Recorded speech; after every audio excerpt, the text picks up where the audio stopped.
Non mais peut-être que le sexe est inné, mais la sexualité, ça s'apprend. Viens, on fait un podcast sur la sexo. C'est le sexe à l'état pur. Basium, ça te dit comme nom? Franchement, je suis fan. J'adore. Cette intimité soudaine me convient très bien. Mon approche, dégénitaliser la consultation et considérer l'individu et son corps dans sa globalité. J'ai envie d'un vrai baiser de cinéma ici, dans la voiture.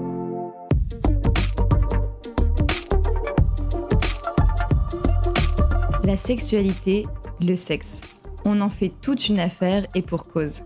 Cela peut prendre plus ou moins de place dans nos vies, cela peut être un véritable vecteur de bien-être et de confiance en soi, mais aussi parfois un poids à porter. C'est pour mieux comprendre la sexualité que nous avons voulu en faire notre métier. Quand je dis nous, c'est Diane et Margot. Nous sommes sexologues et avons décidé de sortir de notre cabinet pour ouvrir des voies, poser des questions, remettre en question et penser la sexualité autrement. Margot a une approche psychanalytique de la sexologie. Et Diane, une approche systémique, plus ancrée dans le présent. Parce que nous sommes persuadés que ces deux visions sont complémentaires, nous avons voulu unir nos voix pour vous proposer Basium. Ce podcast, on l'a imaginé grâce à vous, celles et ceux que nous accompagnons au quotidien et qui se sentent trop souvent seuls. Basium, conversation croisée, regard des professionnels que nous sommes et surtout, histoire de vie. Basium, ça veut dire embrasser, c'est l'action de donner un baiser. Et puis Basium, ça évoque les bases, la simplicité, les fondamentaux. C'est vers ce chemin que l'on voudrait vous emmener avec une bienveillance et une écoute toute particulière. Car même si nous avons toutes et tous des bases différentes, in fine, nous recherchons la même chose. Aimer beaucoup et vivre passionnément. Nous vous souhaitons une excellente écoute et on se retrouve à la fin de l'épisode avec les conseils pratiques.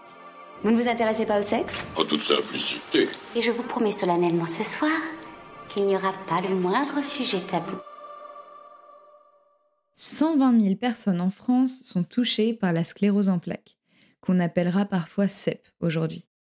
Parmi elles, 3/4 sont des femmes. Lorsqu'on est malade, de CEP, mais aussi d'autres maladies qui prennent de la place, on parle de symptômes. On parle de traitement, mais on ne parle pas de sexualité, d'intimité, de conséquences sur le couple.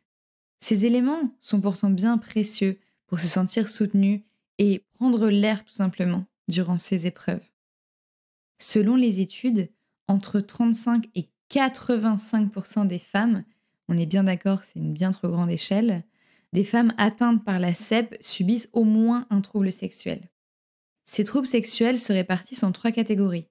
Ceux qui sont directement liés à la maladie, ceux qui sont liés aux conséquences de la maladie, comme la fatigue par exemple ou les douleurs, et ceux qui sont liés aux répercussions psychologiques, à l'image que l'on a de soi et que l'autre a de soi. Dans cet épisode, ne vous méprenez pas, on ne va pas parler que de sclérose en plaques, loin de là. On va surtout parler, avec le grand sourire de Delphine, de comment on se fait du bien, de comment on gère malgré les freins au désir et au plaisir, de comment une maladie, une épreuve de la vie peut être finalement le réveil que votre sexualité attendait. À tout de suite pour l'épisode avec Delphine. Bonne écoute.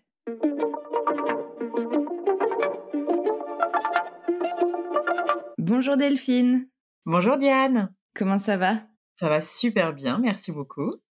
T'es en forme aujourd'hui, t'es où là ? Là, je suis chez moi, en pleine forme, en vacances, donc tout va bien. En effet, on est en train de tourner cet épisode mi-juillet.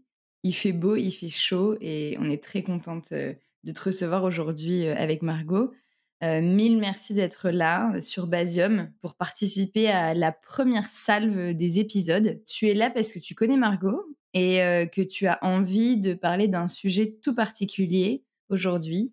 Donc, tu parles en ton nom, mais tu parles aussi au nom de milliers d'autres femmes. Oui, déjà, merci à vous de me donner et de nous donner la parole. C'est super. Alors oui, donc je m'appelle Delphine, j'ai 43 ans, j'ai une sclérose en plaques depuis 20 ans maintenant. J'ai été diagnostiquée en 2003. Je suis une joyeuse divorcée depuis 8 ans et célibataire également.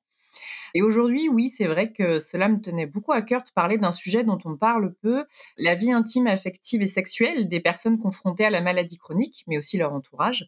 C'est quelque chose qui est assez qui est assez invisibilisé. On parle quand même assez régulièrement de sexualité et handicap, avec toujours ce stigmate des personnes en fauteuil roulant, et c'est génial, il faut en parler. Mais c'est vrai qu'on est des millions, plus de 15 millions de Français atteints de maladies chroniques, souffrant de handicap invisible. Et aujourd'hui, la sexualité est extrêmement impactée par la maladie au quotidien. Ça impacte en fait la personne confrontée, ça impacte le ou la ou les partenaires. Et aujourd'hui, c'est quelque chose dont on parle peu. Alors merci de me donner la parole sur ce sujet. Comment tu fais, toi, pour t'engager sur ce sujet? Tu es consultante, c'est ça? Est-ce que tu peux expliquer un petit peu, ce que tu fais? Bien sûr. Alors déjà, mon engagement, il est parti tout simplement de mon vécu. J'ai été confrontée aux troubles sexuels en 20 ans de sclérose en plaques, avec absolument aucune aide, aucune prise en charge, et avec des répercussions sur ma vie, sur mon couple, qui ont été quand même assez difficiles et dramatiques, que j'ai dû gérer toute seule. Donc mon engagement est vraiment parti de là. Je suis actuellement patiente partenaire au service de neurologie de la Pitié-Salpêtrière, également dans différents réseaux de santé, comme le réseau Saint-Difficep ou APF France Handicap. Et je collabore à des ateliers d'éducation thérapeutique du patient, donc des ateliers pédagogiques qui sont destinés à donner des stratégies, donner des outils, des ressources aux patients pour leur permettre d'être plus autonomes dans la gestion de leurs maladies et des problématiques au quotidien. Et donc moi, je suis vraiment spécifiée sur cette problématique de la sexualité et de la maladie chronique. Je suis également en formation et consultante en santé sexuelle et maladies chroniques, puisque j'ai vraiment à cœur d'aborder ce sujet-là aujourd'hui, mais d'une manière très libre, pleine d'humour, très décomplexée. Parce qu'aujourd'hui, ça fait partie de la vie, la sexualité fait partie de la vie au quotidien. Et pour moi, une personne confrontée à la maladie, face aux médecins, face à son entourage, devrait pouvoir aborder la sexualité de manière aussi simple et normale que d'aborder des problèmes de marche ou des problèmes de maux de ventre. Donc aujourd'hui, j'ai développé un projet entrepreneurial qui s'appelle Madita, Madita. Mais l'idée, c'est vraiment de collaborer avec tous les professionnels investis dans le champ de la santé, la sexualité, du bien-être, pour construire une pédagogie vraiment ludique, simple et accessible à toutes les personnes confrontées à la maladie chronique et à cette problématique de la sexualité. Donc qu'on soit patient, qu'on soit proche ou qu'on soit également soignant. Parce qu'aujourd'hui, on l'oublie souvent, mais les soignants sont très peu formés à la santé sexuelle et à l'abord de cette problématique avec les patients. C'est ce qui fait qu'aujourd'hui, on a seulement 10% des médecins qui vont questionner les patients sur ce sujet-là. 10%, c'est vraiment très, très peu. C'est très, très peu. Et quand on sait qu'aujourd'hui, on est plus de 15 millions de Français confrontés à la maladie chronique, à ça, vous rajoutez le, là ou les partenaires des personnes concernées directement par la maladie, le chiffre est vraiment énorme et on s'imagine pas l'impact. Ça, c'est pas moi qui le dis, hein, c'est l'OMS. Hein, la sexualité est un aspect central de l'être humain et pas forcément la sexualité génitale. Et c'est tout le problème aujourd'hui, c'est que la sexualité est très génitalisée et quand on a une maladie chronique, la sphère génitale est souvent touchée et impactée. Moi, l'idée, c'est vraiment d'accompagner toutes ces personnes confrontées à ces problématiques pour déconstruire et reconstruire. Est-ce que tu peux expliquer ce que c'est la sclérose en plaques et qu'est-ce que ça change au quotidien? Bien sûr. Alors la sclérose en plaques, c'est une maladie neurologique auto-immune, c'est-à-dire que les anticorps, au lieu de défendre l'organisme, vont aller l'attaquer. Voilà. Ils vont aller attaquer la gaine de myéline qui entoure les fibres nerveuses.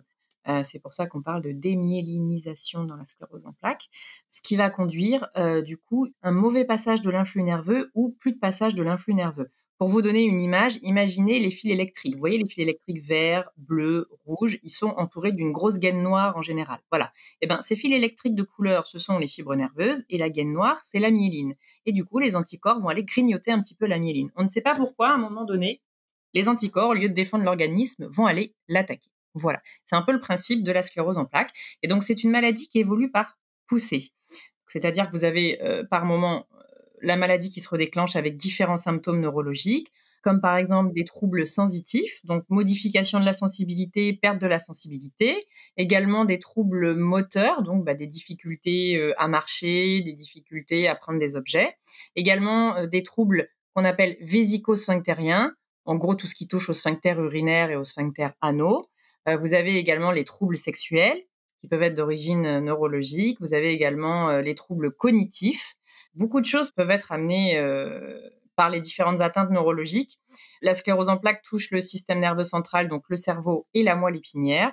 Et donc, c'est une maladie évolutive. Vous avez d'abord un stade de poussée où la maladie se déclenche par poussée. On a des perfusions de cortisone pour nous aider à récupérer un peu plus vite. Et ensuite, la poussée se résorbe en général. S'ensuit une période de rémission où il n'y a plus rien. ensuite pousser, et ensuite vous avez les phases progressives. Ça, c'est la théorie, bien évidemment.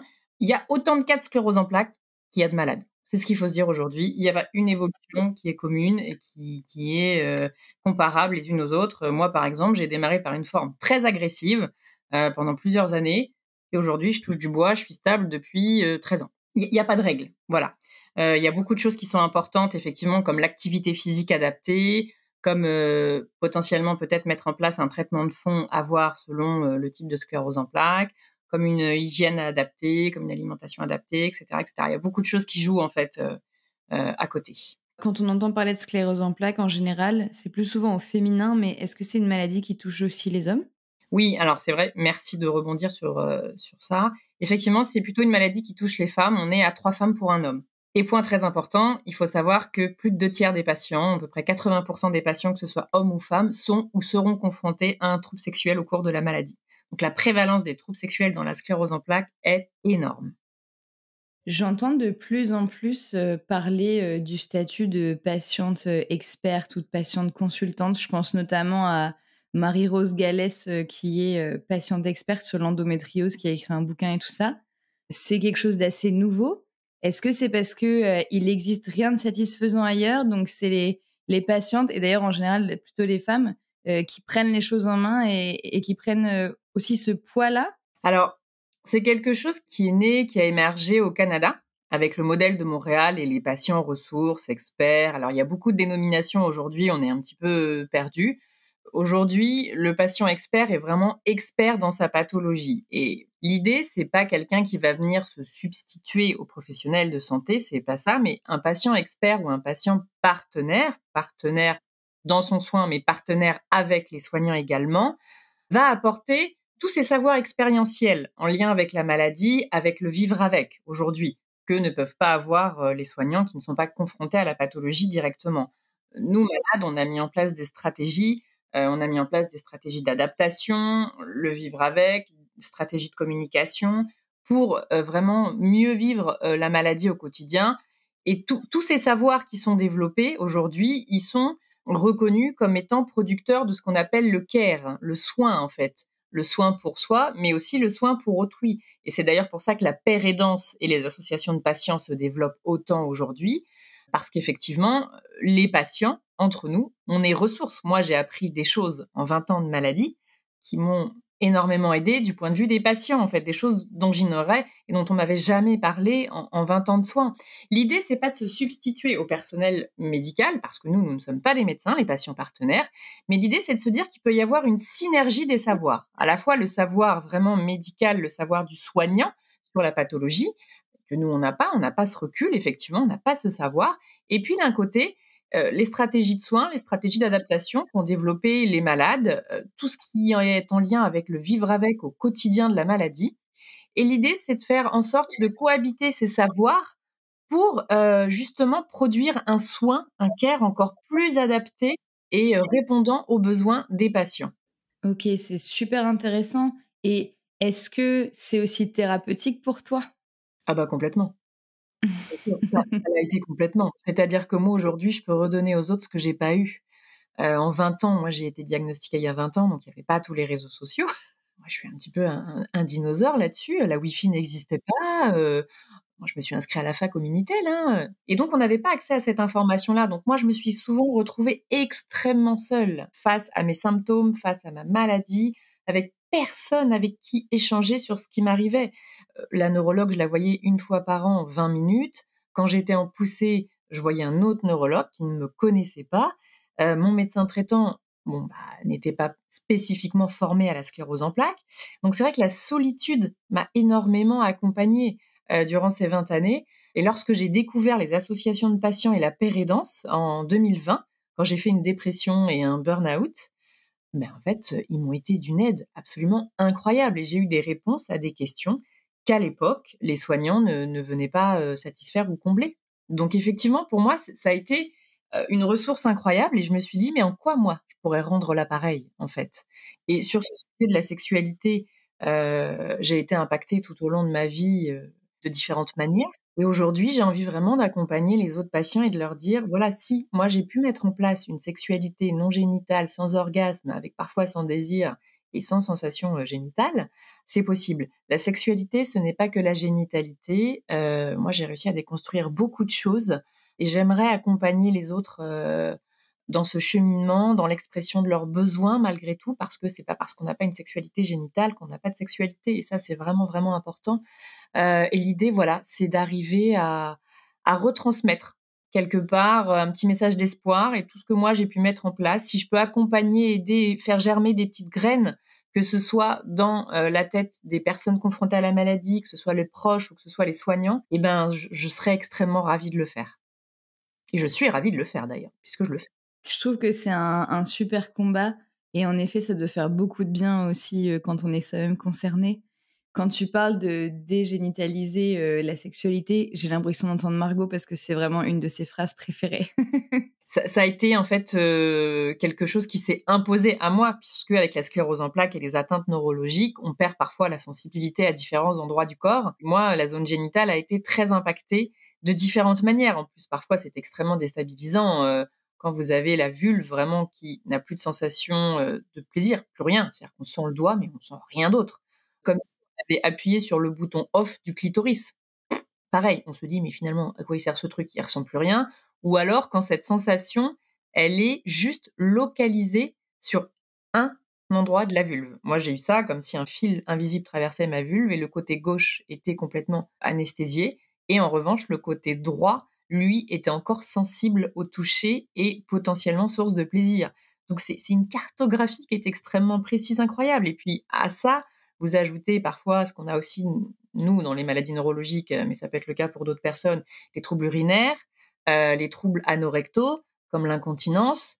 Forcément, si on base toute notre sexualité sur ces zones-là, c'est extrêmement difficile au quotidien et on s'imagine pas. Ce sont des choses qu'on ne voit pas, mais l'incontinence, les problèmes urinaires font partie du lot quotidien de beaucoup de personnes confrontées à la maladie chronique qui s'interdisent toute relation charnelle avec quelqu'un du fait de ces problématiques. Or, si on parle aujourd'hui de rapport charnel versus rapport sexuel, ben ça ouvre vraiment le champ des possibles en matière d'intimité, de sexualité et de partage.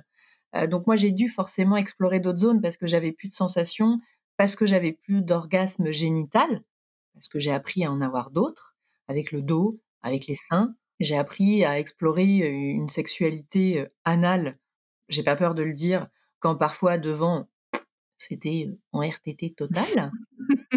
Elle est en vacances. Voilà, voilà, voilà. Prise de RTT, sans me consulter, bien évidemment. Mais c'est vrai que ça, c'est important. Aujourd'hui, la sexualité, elle est construite socialement de telle manière que, vraiment la génitalité, fait partie intégrante, hein. Vous avez 4 piliers souvent, c'est désir, préliminaire, pénétration, orgasme. Quand vous avez plus de désir, quand pendant les préliminaires génitaux, vous sentez plus rien, quand vous avez plus d'orgasme et que du coup, bah, la pénétration, vous sentez plus rien, c'est aujourd'hui, on enlève ces 4 piliers-là, beaucoup de gens se disent: «Bah, on n'a plus rien». Bah, en fait si, il reste encore plein de choses et c'est là où j'aimerais, essayer de faire bouger un petit peu les choses. C'est qu'il nous reste encore et on a encore plein de choses à explorer. Ça me fait penser quand même, et je suis pas mal de personnes, pour, du vaginisme ou pour des troubles sexuels qui finalement, vivent le fait de ne plus entre guillemets «avoir l'option de la pénétration», même si là c'est temporaire, comme quelque chose de désastreux, d'horrible, pour la suite de la sexualité et la majeure partie, d'entre elles se rendent compte presque, que c'est une opportunité secondaire qui leur a permis d'apprendre à connaître leur corps différemment et à prendre plus de plaisir. De toutes les personnes, que je suis, je pense que celle qui a la sexualité la plus épanouie et avec le plus de plaisir, c'est une fille qui avait du vaginisme, carabiné, pendant 5 ans et en fait, le fait d'avoir enlevé la pénétration lui a vraiment permis, d'aller plus loin en termes de sensations et de jouir, tout le temps. Mais c'est vrai que c'est une opportunité, même si à la base, on se serait quand même bien passé du problème. C'est ça, comme tu dis, c'est une opportunité. C'est exactement ça, c'est-à-dire qu'on apprend la sexualité d'une manière et toute notre vie, si tout va bien, on la construit, on la répète et on l'installe dans notre vie de cette manière-là, vraiment, avec ces 4 piliers, désir, préliminaire, pénétration, orgasme. Et puis, il y a un moment donné où effectivement, moi, j'ai vu ça comme une chance, la maladie, de déconstruire et de reconstruire et de réinventer ma sexualité en me disant: «Bah non, c'est pas parce que j'ai plus de désir, que j'ai plus d'orgasme, ou que j'ai plus de sensations génitales à certains moments que ma sexualité, bah, c'est terminé». Mais pas du tout. En fait, c'est juste que quelques fonctions s'arrêtent, qu'aujourd'hui, d'autres portes vont s'ouvrir et donc fonctionnalités vont s'ouvrir. Effectivement, moi, je trouve qu'aujourd'hui, ma sexualité est 10 fois plus riche et épanouissante qu'avant et je peux complètement me passer de pénétration pour une sexualité épanouie et même je peux me passer d'orgasme. Pour moi, l'orgasme est devenu complètement secondaire, mais vraiment. Je me nourris en termes de plaisir de beaucoup d'autres choses et j'arrête à tout prix d'avoir une sexualité d'objectif, où finalement l'objectif c'est cette atteinte de l'orgasme et finalement j'apprécie la balade. Imaginez, vous faites une rando, je sais pas, de 3 heures en forêt pour voir un super point de vue, de coucher du soleil. Voilà. Parfois on peut aller très, très, très, très vite en rando pour arriver, au coucher du soleil. Si ça se trouve, il y aura plein de nuages, la vue sera complètement pourrie et en fait, on sera passé à côté de 3 heures de balade incroyable. Et c'est ça aujourd'hui, tu vois, ma sexualité, c'est que j'apprécie chaque balade, chaque petit pas, chaque marche dans la forêt. C'est vraiment ça aujourd'hui. Et effectivement, il faut souvent malheureusement un problème physique, somatique, physiologique pour repenser un petit peu sa sexualité. Et c'est vrai que ce qui serait bien, c'est de pas avoir ce genre de déclencheur pour se dire que la sexualité, finalement, ça peut être autre chose. Souvent, la maladie ou divers troubles sexuels peuvent être des déclencheurs pour déconstruire un peu nos schémas classiques de sexualité et reconstruire une autre sexualité, il serait bien quand même de ne pas attendre d'avoir ces déclencheurs pour, dès le début, se dire: «Mais finalement, qu'est-ce qui me plaît? Qu'est-ce que j'aimerais explorer?» Voilà. Il y a beaucoup de choses qui sont possibles. C'est juste, pour l'instant, consciemment, on n'y pense pas parce qu'on est formaté vraiment dans notre sexualité. Et c'est pour ça que cet épisode, il s'adresse aussi à tout le monde. Ce n'est pas parce qu'on n'a pas de maladie qu'on ne doit pas prendre un moment pour repenser sa sexualité, et justement apprendre à profiter de la balade et à sortir de cette notion de performance.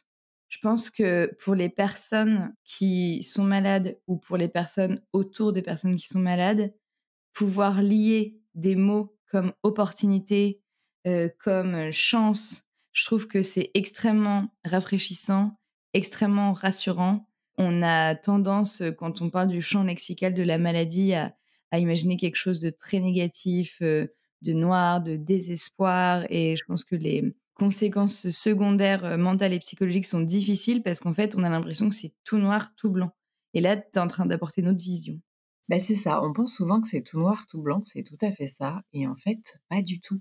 Moi, la maladie m'a apporté beaucoup de choses, hein, très clairement aujourd'hui. Voilà, alors bien évidemment pas que du positif, mais elle m'a permis, de faire un petit peu, bah, déjà d'une part ma révolution du cul, ma révolu-cul, je dirais, voilà, très bien. Et puis aussi dans ma façon d'être, dans la façon de prendre soin de moi, dans la façon de prioriser les choses. Et c'est là où c'est intéressant parce que, comme je te disais, effectivement, la maladie est souvent un déclencheur pour, une chance, une opportunité pour modifier plein de choses dans sa vie, que ce soit en termes d'hygiène de vie, que ce soit, en termes de sexualité, de relations affectives et cetera. Mais il serait bien que tout à chacun et finalement ce dont on parle, ça reste quelque chose de très universel. J'ai beaucoup de mes amis qui n'ont pas de maladie et qui pour autant soit s'ennuient dans leur sexualité, soit se disent: «Ah mais moi je pourrais me passer de pénétration», mais n'osent pas le dire parce que finalement tout va bien et qu'elles ne sont pas malades. Tu vois? Quelque part, c'est un peu: «Oui mais toi, tu as un peu cette chance d'avoir la maladie et de dire non». Mais en fait, en ce moment, actuellement, je ne suis pas malade. Ça fait plusieurs années que je suis stable, donc je n'ai plus de troubles du désir, de l'orgasme ou de la génitalité depuis quelque temps. Touchons du bois, je suis une malade en bonne santé. Pour autant, j'ai rien changé, je trouve que ma sexualité est encore plus enrichie, encore plus épanouissante qu'avant, et je continue à garder cet état d'esprit-là avec ma sexualité que j'ai développé quand la maladie était très active et qu'elle a privé de mes sens. Souvent, quand on est privé d'un sens, on va en développer d'autres. À mes amis, j'essaye de leur dire: «Mais il y a pas besoin d'être malade pour faire votre révolu du cul, en fait. Vous pouvez la faire comme vous voulez, quand vous voulez, parce que, c'est votre sexualité, c'est votre corps avant toute chose et que, un corps reste un corps, qu'il soit malade ou pas et c'est à nous de décider ce qu'on a envie d'en faire et comment on a envie de l'utiliser». De où tu puises, cette force-là, cette, manière de voir, le verre, à moitié plein plutôt qu'à moitié vide, cet optimisme, Grâce, à cause je ne sais pas, de ma sclérose en plaques parce qu'elle a été très active dès le début. Moi, j'ai eu un parcours un peu inversé, c'est-à-dire que dès le début, elle a été très agressive, donc j'ai été confrontée au handicap très vite où à 25-27 ans, je marchais avec une canne, j'avais besoin d'aide pour enfiler une chaussure. C'était violent, c'était très violent à 25-26 ans, quand d'un coup, tu peux plus prendre les transports, tu as besoin d'aide, tu peux pas rester debout dans la douche. Je me souviens, c'est ma sœur à l'époque qui m'aidait pour enfiler mes chaussures. J'avais un périmètre de marche limité à 5 minutes avec une canne. Voilà, j'ai eu des moments, très agressifs où tous les 3 mois, j'étais à l'hôpital, sous perfusion parce que j'étais en poussée, voilà, où bah, très tôt, j'ai eu ce qu'on appelle des impériosités anales, donc c'est-à-dire, si tu vas pas aux toilettes, dans les 5 minutes ou que je dise n'importe quoi, dans les 30 secondes et ben là, c'est le drame. Voilà, j'ai eu la même chose au niveau urinaire, j'ai eu un peu d'incontinence urinaire, j'ai eu des fuites urinaires, enfin j'ai eu beaucoup de choses avant mes 30 ans. Donc quand tu es confronté à tout ça avant 30 ans, bon, forcément, tout est arrivé d'un coup. Voilà, j'ai aussi perdu la vue pendant 15 jours à l'œil droit. J'étais, complètement aveugle d'un œil, plus d'orgasme, plus de clito. Bon, bah, quand tu es confronté à tout ça, j'ai envie de te dire, c'est un peu marche ou crève. Donc, bah, j'ai marché comme j'ai pu. Je sais pas, j'ai toujours eu un appétit de vivre en me disant: «Bon, OK». Je suis toujours partie du principe que, OK, j'ai perdu certaines fonctionnalités, OK, mais il m'en reste tellement d'autres, en fait. OK, j'adore voyager. Par exemple, actuellement, je voyage beaucoup en sac à dos. Un jour, ma maladie évoluera peut-être. Peut-être que je ne serai plus en capacité de faire ce que je fais aujourd'hui, de marcher et que j'aurai un périmètre de marche limité ou que je devrais certainement me déplacer sur 4 roues. C'est OK. Aujourd'hui, moi, j'ai déjà un petit peu regardé. Il y a des agences de voyage qui permettent aux personnes en situation de mobilité, réduite de faire des voyages, de voyager, de découvrir des choses. Voilà. Je pense que ma vie ne se résume pas à être debout. C'est toujours ce que je me suis dit et dès que j'ai commencé à marcher avec une canne, je me suis dit: «Ma vie ne se résume pas à être debout sur mes 2 jambes. Ma vie, c'est ressentir, c'est explorer, c'est rire, c'est partager, c'est manger des pizzas 4 fromages, c'est rire avec mes amis, c'est m'émerveiller devant un lever ou un coucher de soleil et ça, même si je suis en fauteuil roulant, que j'ai plus d'orgasme et que j'ai plus de sensations génitales, je peux quand même le faire. Voilà. Donc encore une fois, ça a été toujours de se dire: «OK, j'ai perdu certaines choses, mais en fait, il m'en reste encore beaucoup d'autres et je vais explorer ce qui me reste». Voilà. Je crois que l'exploration du champ des possibles a toujours fait partie de ma routine, je sais pas, de mon exploration, de ma façon de vivre. C'est mon mantra, je crois. La classe. Ma vie ne se résume pas à être debout. C'est très beau. Pour l'avoir vécu, jeune, quand, voilà, on commence à se dire qu'on a des envies de voyage, des envies de choses, des envies de faire du sport et qu'on se rend compte que c'est pas possible, heu, bah, du coup, on s'adapte et c'est vrai qu'à ce moment-là, j'ai eu la chance, d'avoir, un entourage, très présent. Tu vois, je me souviens à la suite d'une ponction lombaire où, j'étais impossible de me redresser pendant plusieurs jours à cause des migraines. Et ben, pour autant, j'ai quand même pu assister à une pendaison de crémaillère. Des amis sont venus me chercher, ils m'ont couchée dans la voiture parce que suite à une ponction lombaire, tu dois rester allongé, le temps que les migraines passent et ils m'avaient installé un lit de camp à côté de la table pour que je sois avec eux malgré tout, même si je devais rester allongée. Tu vois? L'adaptation, voilà. C'est-à-dire, c'est une autre façon de vivre les choses. J'étais pas assise avec eux à la table, mais j'étais allongée sur un lit de camp, je rigolais, voilà, je me redressais quelques secondes pour manger une bouchée, je me rallongeais et voilà. Et pour autant, j'ai passé un moment génial avec eux. Et je me souviens de ça, vraiment et pourtant je te dis ça, c'était il y a 15-17 ans, vraiment, enfin c'était, comme quoi l'adaptation, ça a toujours été un peu le fil rouge. OK, je peux plus faire comme avant, mais je peux faire différemment. Voilà. Je continue à faire, mais différemment, effectivement. Et c'est pareil pour la sexualité. Il y a encore 3 ans, j'ai eu à nouveau des troubles sexuels à cause, d'un médicament que je prenais. Pour le coup, pas de lien avec la maladie, mais en l'espace de quelques mois, j'ai perdu tout orgasme et tout désir sexuel, vraiment. Après une période où j'ai un peu pleuré, ou voilà, c'est parce que c'est normal aussi. Il y a une phase où il faut accepter ce qui arrive et c'est pas toujours facile. Ça se fait aussi dans la douleur, hein, il faut le dire. Je me suis dit: «OK, bon, bah, plus de désir, plus d'orgasme. On va explorer d'autres choses, on va explorer d'autres sources de plaisir. On va explorer comment avoir une sexualité sans désir». Et ça, je me souviens, j'ai même tapé sur Google: «Sexualité sans désir». Waouh! Et qu'est-ce que tu as trouvé? Eh ben, j'ai trouvé un livre qui m'a fait énormément de bien, qui s'appelle, Le Slow Sex. Je le recommande à tout le monde. C'est un peu mon objet totem, ce livre-là, parce qu'il m'a vraiment aidé à déconstruire beaucoup de choses. Alors, c'est très hétéronormé, couple centré, voilà, il faut quand même le savoir quand on lit ce livre. En revanche, moi, je me souviens d'un passage qui parle des caresses sans intention, des caresses gratuites et je me suis dit: «Mais c'est ça que je veux moi, dans ma sexualité, mais c'est absolument incroyable! C'est le premier ingrédient». C'est le premier ingrédient de ma salade composée. Tu vois une salade composée? C'est ça la sexualité. C'est une salade composée. Il y a des centaines de recettes, il y a des centaines de bases. Certains font des salades composées à base de laitue, d'autres à base de riz, d'autres à base de pâtes. Voilà. Moi, je me suis dit, la base de ma salade, c'est les caresses non sexuelles, la tendresse, la douceur. Et ensuite, dans ma salade composée, je vais mettre différents ingrédients. Et ce livre-là m'a aidé vraiment à me dire, mais c'est OK. C'est OK d'avoir une sexualité sans désir. C'est OK de ne pas avoir d'orgasme. Plein d'autres choses sont possibles. Plein d'autres manières de s'explorer sont possibles. Plein d'autres manières de ressentir du plaisir sont possibles. Et ce livre-là m'a vraiment beaucoup aidée. Je pense que, c'est un livre qui peut aider, qu'on soit malade ou pas et je trouve ça super cool que tu puisses en parler aujourd'hui, Repenser sa sexualité, c'est quand même faire un gros effort parce qu'on a tellement en tête un scénario préétabli sur, comment ça doit se passer, avec qui ça doit se passer, combien de temps ça doit durer, qu'est-ce qu'on doit faire exactement et c'est vrai que je le vois bien en consultation, hein. Dès qu'on sort un peu de ce schéma-là, c'est la panique, en fait, parce que, on n'est pas normal, qu'on a un problème, les personnes le vivent assez mal, hein. C'est exactement ça, tu as dit le mot scénario. On a des scripts sexuels qui sont construits socialement, qui sont également véhiculés et largement appuyés par les médias, qui faussent complètement notre vision de la sexualité ou en tout cas qui alimentent cette construction sociale de la sexualité sur la performance, sur plein de choses. Et ces scénarios-là, on les a ancrés en nous depuis tout petit. Enfin, à la télé, aujourd'hui, les scènes de sexe, on en voit, dès très tôt, un peu partout, hein. La nudité, elle est partout, voilà. Et ces scénarios, comme tu le disais, nous conditionnent tout au long de notre vie. C'est terrible, c'est terrible. Et du coup, ça met une pression, mais absolument incroyable, de performance, mais tant aux femmes qu'aux hommes aussi, hein. C'est vrai que c'est vraiment ces scénarios-là, je trouve, impactent et sont générateurs finalement de stress et de contre-performance parfois, très clairement. La sexualité, c'est pas une performance, c'est pas des scénarios. La sexualité, c'est ce qu'on en fait, c'est ce qu'on a envie d'en faire. Ça, je pense que c'est essentiel.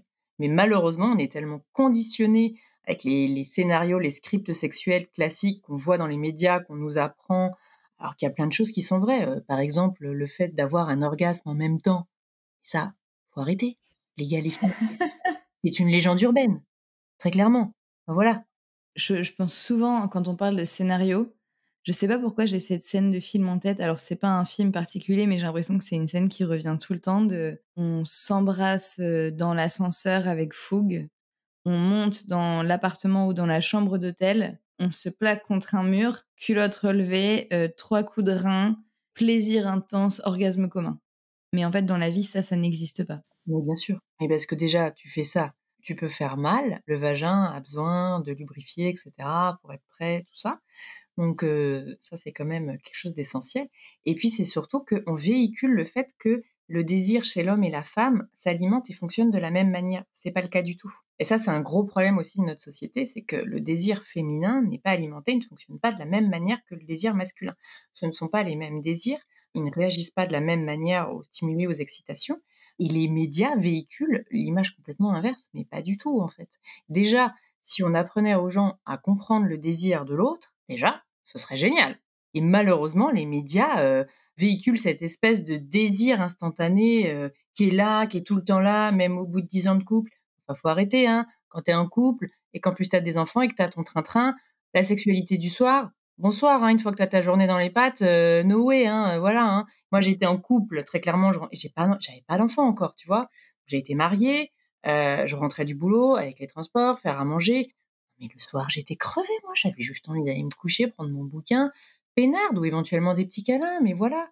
Il y a plein d'injonctions comme ça qui disent que, mais si, le soir, faudrait avoir envie, parce que si on n'a pas envie plusieurs fois par semaine, le couple n'est pas épanoui. Mais que nenni! Mais qui a dit ça? Jacques a dit, ce con-là? Mais non, mais pas du tout. Ce genre d'injonction, voilà. Si finalement le couple, il est épanoui en baisant 2 fois par mois le dimanche matin, ben c'est très bien.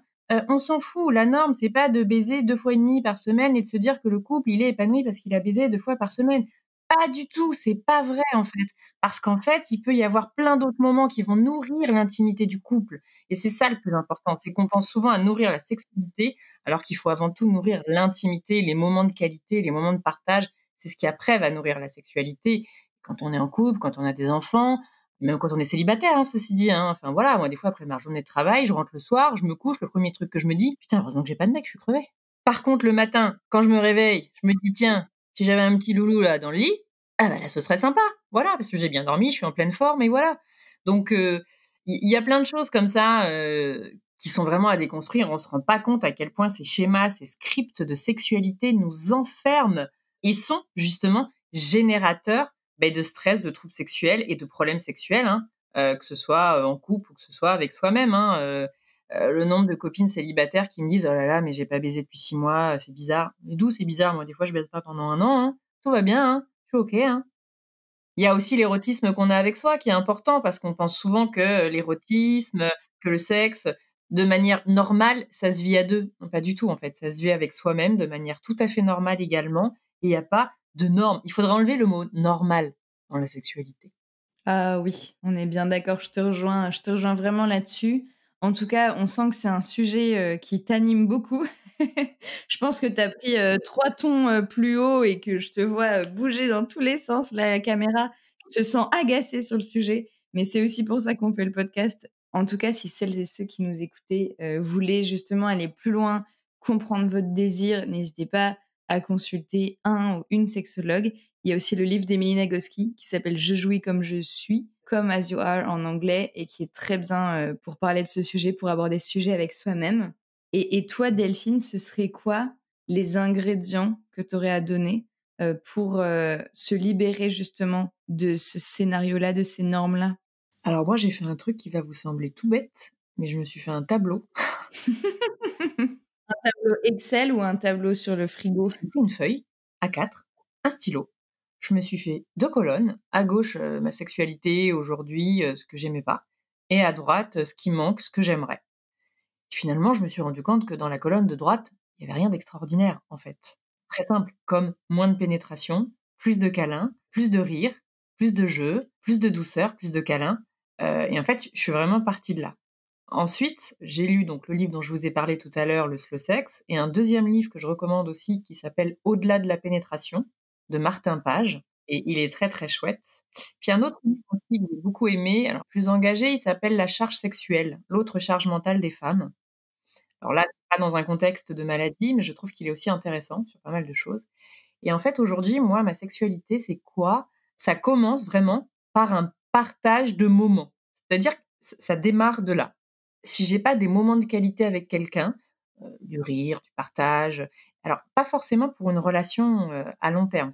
C'est-à-dire que ma sexualité, pour moi, elle se vit avec moi, elle se vit avec quelqu'un dans la durée ou pas. Voilà, j'ai pas de normes là-dessus. Donc c'est avant tout s'écouter quand je suis seule, c'est vraiment écouter les moments, pas me dire par exemple: «Oh là là, j'ai pas eu d'orgasme depuis 6 mois», c'est écouter toutes les sensations de mon corps. Voilà, et parfois ma sexualité, ça va être juste me caresser les bras, le ventre, la peau des cuisses. Moi, ma sexualité, c'est ça aussi en fait. Voilà, ça commence par là. Ça commence avec un rapport tendre, et bienveillant avec mon corps. Ça commence comme ça. Ensuite, ça commence vraiment avec des moments de qualité que je partage avec quelqu'un quand ma sexualité est partagée. Ça commence forcément par beaucoup de douceur, de tendresse, de rire, de partage, de bienveillance. Il ne peut pas y avoir de sexualité pour moi s'il n'y a pas de tendresse, de douceur. C'est impossible, voilà. Donc les caresses sans intention sexuelle, les caresses gratuites sont pour moi le premier ingrédient. S'il n'y a pas ça, et ça fonctionne pas derrière, très clairement. Et ensuite, le deuxième ingrédient pour moi, c'est l'exploration. Parce que je pars du principe que quand je rencontre quelqu'un et quand lui me rencontre, parce qu'en l'occurrence, moi, je suis hétéro, eh ben, c'est le début d'une nouvelle exploration. On ne sait pas comment l'autre fonctionne. J'évite de lui apposer, de lui mettre, sur lui tout ce que j'imagine. Tout simplement, je lui pose des questions. Qu'est-ce que tu aimes? Qu'est-ce que tu n'aimes pas? Rien que ça, déjà, ça dénoue les premiers instants intimes. Et si on s'explorait, voilà, et moi je lui dis aussi ce que j'aime bien, ce que j'aime pas, ce qui me fait mal, ce qui me fait pas mal, enfin ce genre de choses que j'apprécie, voilà. Et vraiment au début pour moi la sexualité c'est de l'exploration, mais de tout le corps. Et d'ailleurs, je dirais, j'aimerais bien remplacer le mot sexualité par charnélité. Aujourd'hui, je parle de charnélité. Ça n'existe pas, c'est pas très beau. En revanche, tu vois, je préfère dire que on a eu un rapport charnel extraordinaire plutôt que dire un rapport sexuel. Tout de suite, hein, tu compares les 2 dans ta tête. Rapport sexuel, automatiquement ton cerveau zoome sur la zone génitale où il y a plein d'images inconscientes qui arrivent. Rapport charnel, tu vois tout de suite le corps. Et c'est là. Moi, j'ai avant tout des rapports charnels avant d'avoir des rapports sexuels. Je trouve que c'est un super conseil ce que tu as dit, d'être plutôt dans une dynamique d'exploration plutôt que dans une dynamique de projection. Dans le sens où quand on projette quelque chose, déjà on projette un désir qui nous appartient à nous sur l'autre et si cet autre ne répond pas à ce désir, alors déception, désynchronisation, alors que si on commence dès la synchronisation, dès l'exploration, je trouve que c'est un très très bon conseil que tu as donné là. Je me permets donc de le relever. J'ai, une autre question à te poser pour, recentrer un petit peu, sur la maladie. Quand on est malade et comme tu le dis, qu'on n'arrive pas à marcher, qu'on n'arrive pas, à se déplacer, quand on a des incontinences, quand psychologiquement c'est violent, où se trouve la sexualité dans ta liste de priorités? Parce qu'il y a tellement de choses à gérer. Est-ce que tu as encore de la place pour la sexualité? Est-ce que c'est ça qui t'aide à avancer sur le reste ou est-ce que c'est un truc qu'on te rajoute? Comment tu vois les choses de ce point de vue-là? Je dirais qu'il y a toujours de la place pour la tendresse et le charnel. Comme ce sont vraiment les 2 ingrédients de ma sexualité. Je me souviens qu'à l'époque, quand j'étais en ce qu'on appelle en poussée motrice, donc j'avais vraiment, des atteintes musculaires au niveau des quadriceps et je pouvais difficilement me tenir debout, plus les impériosités, anales.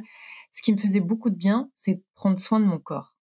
En fait, développer cette sensualité avec mon corps, avoir la peau douce, je faisais venir des esthéticiennes à domicile parce que je pouvais pas me déplacer. J'ai développé un rapport au corps qui me permettait de garder, une certaine féminité, malgré des troubles très difficiles, voilà, les impériosités anales, je vais parler d'une chose aussi très taboue, mais dont on parle pas, mais vu que ça, c'est un peu mon cheval de bataille, les tabous. Donc les sphincters sont très souvent, touchés quand on a une maladie neurologique. Le sphincter anal peut l'être. Il y a quelque chose dont on parle peu en termes d'incontinence, c'est les incontinences au gaz et ça, socialement, c'est extrêmement difficile.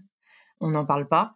Autant te dire que dans l'intimité, socialement, professionnellement, extrêmement difficile à gérer.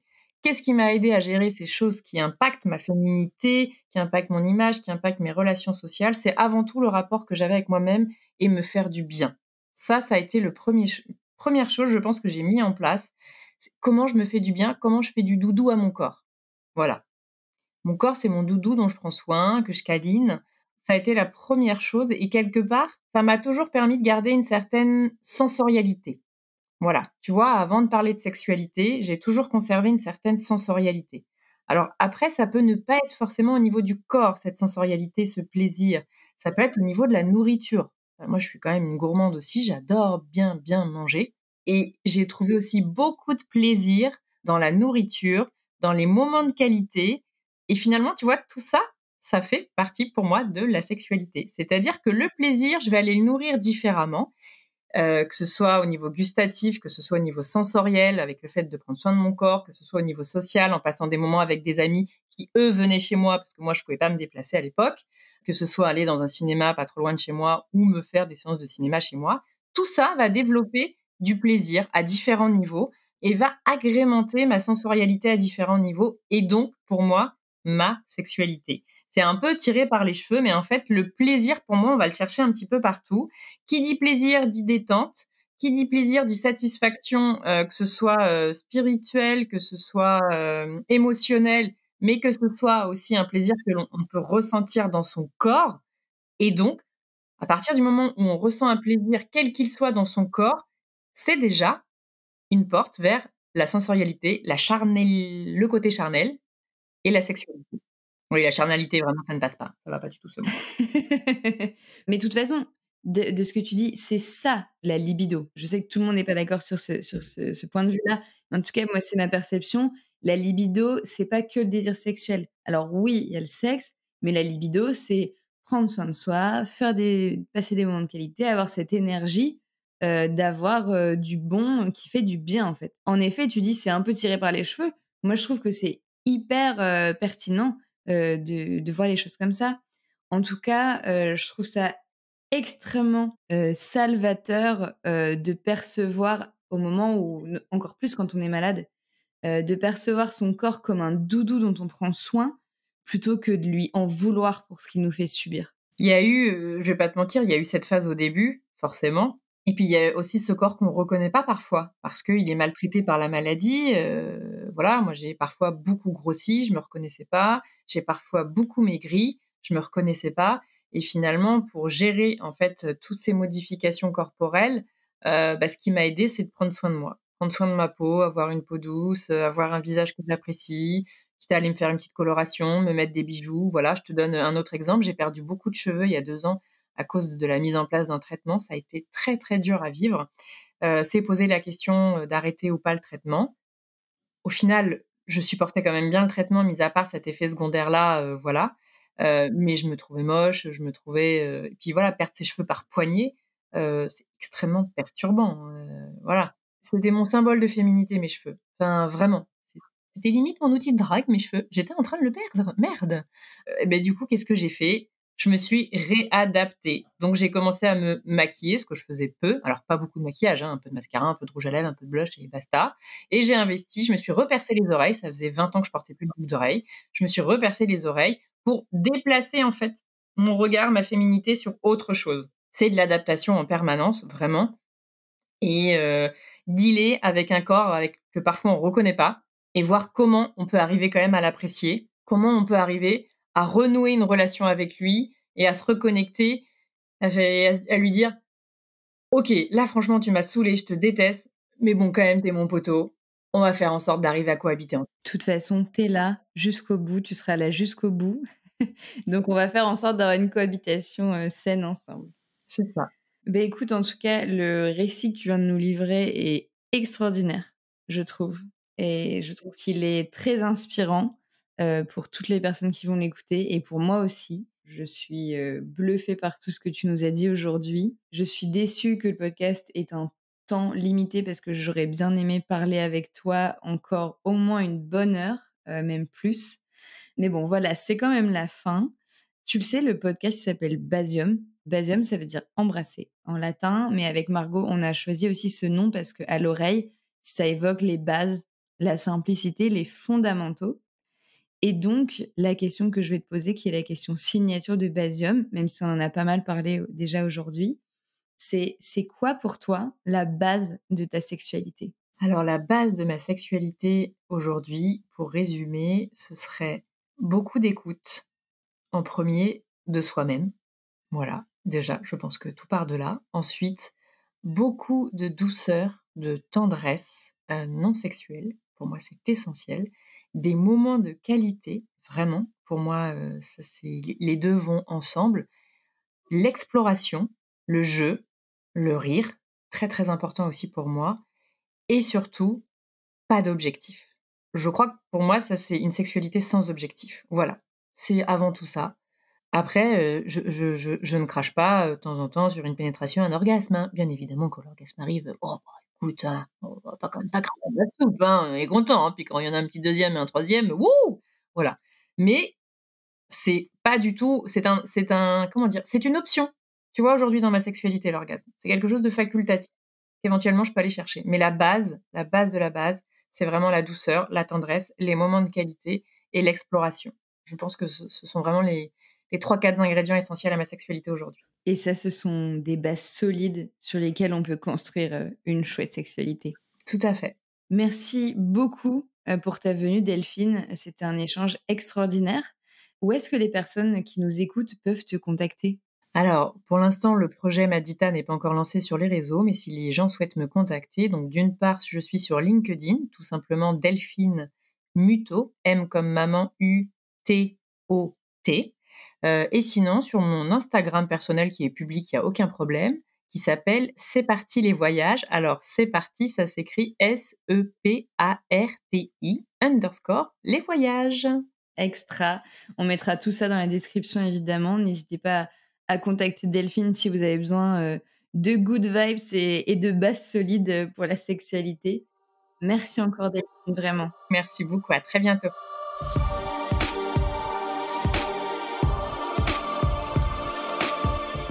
Salut, c'est Margot et c'est l'heure du point B. Le point B, c'est le point Basium. C'est celle de nous deux qui n'a pas fait l'interview qui va écouter en faisant un pas en arrière ou un pas de côté et apporter sa vision sexologique arborée de quelques conseils. Déjà, je tenais à dire un immense merci à Diane et Delphine pour cet échange passionnant. Concrètement, quand je vous écoutais, je vous imaginais dans une salle de théâtre et j'aurais pu le faire pendant des heures. Donc merci à vous deux. Quand la vie te donne des citrons, fais-en de la limonade et de la limonade bien fraîche avec des glaçons en ce qui concerne Delphine. Je ne sais pas pour vous, mais moi, c'est le ressenti que j'ai eu en écoutant l'échange entre ces deux femmes incroyables, Diane et Delphine.